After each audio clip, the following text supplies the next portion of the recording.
About 100,000 people get their drinking water from utilities that discovered high lead but failed to treat the water to remove it. Dozens of utilities took more than a year to formulate a treatment plan and even longer to begin treatment. Some 4 million Americans get water from small operators who skipped required tests or did not conduct the test properly, violating a cornerstone of federal safe drinking water laws. The testing is required because without it, utilities, regulators, and the people drinking the water cannot know if it's safe. In more than 2,000 communities, lead tests were skipped more than once. Hundreds repeatedly failed to properly test for 5 or more years. Yankee Candle is recalling around 31,000 of its luminous collection candles, saying the square glass jar containing the fragrant wax is a safety hazard. The company has received 16 reports of the glass cracking once the candle is lit.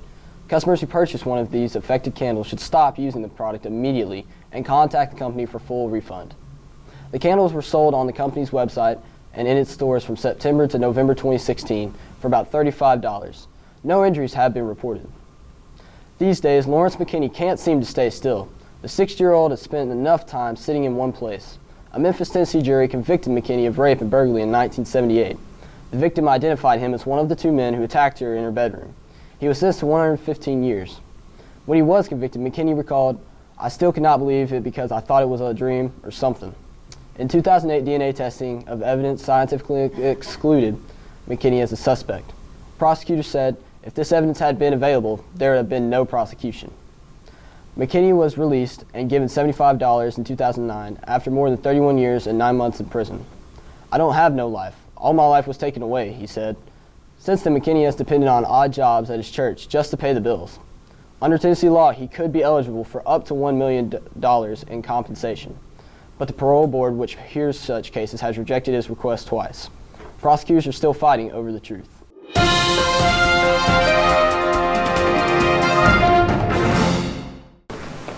Hey LHS, it's Christina. And I'm Bria. And here's today's weather. Currently it is raining and 40 degrees. The high for today is 46 and the low is 29. Don't forget to come out and support your Blue Devils as they face Shelbyville. Girls step off at 6 and the boys to follow. The theme tonight is Christmas. So find your jolliest Christmas sweater and wear it to the game. We can't wait to see you there.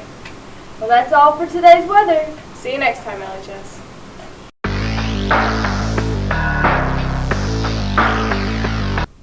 What's up, LHS? This is Dylan here with your sports news and scores. In college football, offensive coordinator Lane Kiffin says he will stay with Alabama through the playoffs, but will be taking the head coaching job at the University of Florida Atlantic at the end of the season.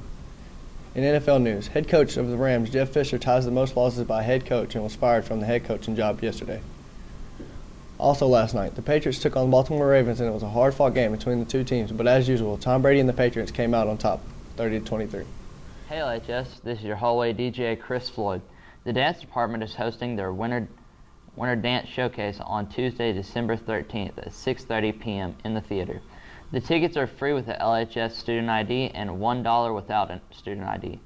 $3 for adults or children. Here's a little snippet of what you'll see at the dance showcase.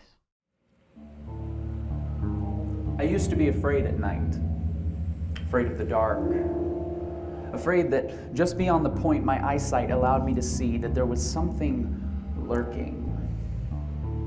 Afraid that the darkness itself would somehow surround me and swallow me up. As if darkness were anything more than simply the absence of light. I used to be afraid of tomorrow.